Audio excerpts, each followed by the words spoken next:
मरियम औरंगजेब के छक्के छूट गए। आर्मी चीफ की मुद्दत मुलाजमत में तौसी के सवाल पर शदीद रद्द अमल जाहिर कर दिया। कहने लगी कि कुछ भी कहना कबल अज वक्त होगा। आर्मी चीफ की तैनाती का फैसला वजीर आज़म अकेले नहीं बल्कि तमाम इत्तेहादी जमातों की मुशावरत से किया जाएगा। वफाकी वजीर मरियम औरंगजेब के माथे पर पसीना बाज़ाब्ता तौर पर देखा जा सकता है।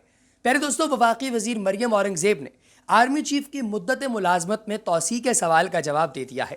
मरियम औरंगजेब ने कहा कि अभी इसमें काफ़ी वक्त है और कुछ भी कहना कबल अज वक्त होगा, ताहम इस मुतालिक तमाम इत्तेहादी जमातें मिलकर फैसला करेंगी।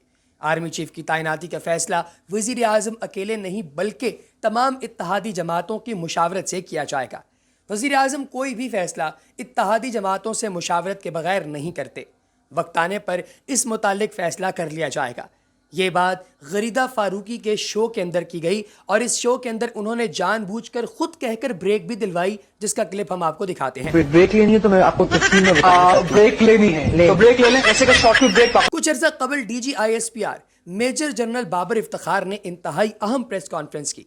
बाद सहाफ़ियों के सवालात के जवाबात भी दिए और तर्जुमान पाक फौज से जब army chief general Qamar Javed Bajwa की मुद्दत मुलाजमत में तौसी से मुतल्लिक सवाल किया गया तो उन्होंने कहा कि ये तमाम कयास आराइयाँ सिर्फ और सिर्फ बातें ही बातें हैं। आर्मी चीफ की मुद्दत मुलाजमत से मुतल्लिक कोई कयास आराई ना की जाए।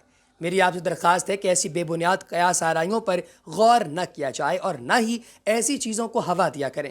यहाँ वाज़ेह रहे कि PTI के दौरे हुकूमत में शहबाज शरीफ आर्मी चीफ की मुद्दत मुलाजमत में तौसी के मामले के हवाले से इमरान खान पर बहुत बड़ा इल्ज़ाम आयद किया था। शहबाज शरीफ ने कहा कि जनरल बाजवा की तौसी में इमरान खान की खाली नाअहली नहीं बदनीयती भी थी। मामला सुप्रीम कोर्ट तक गया। शहबाज शरीफ से सवाल किया कि पहले नून लीग आप दोनों भाइयों की इज्तमाई बसीरत बरूए कार आ जाए, क्या ये हकीकत नहीं कि नवाज शरीफ और मरियम नवाज मुफाहमत के लिए तैयार हैं और आप इस्टेब्लिशमेंट की मज़ामत के लिए तैयार नहीं हैं? जिसके जवाब में शहबाज शरीफ ने कहा जी कि नवाज शरीफ मेरे कायद हैं और हम हर मामले पर उनसे रहनुमाई लेते हैं।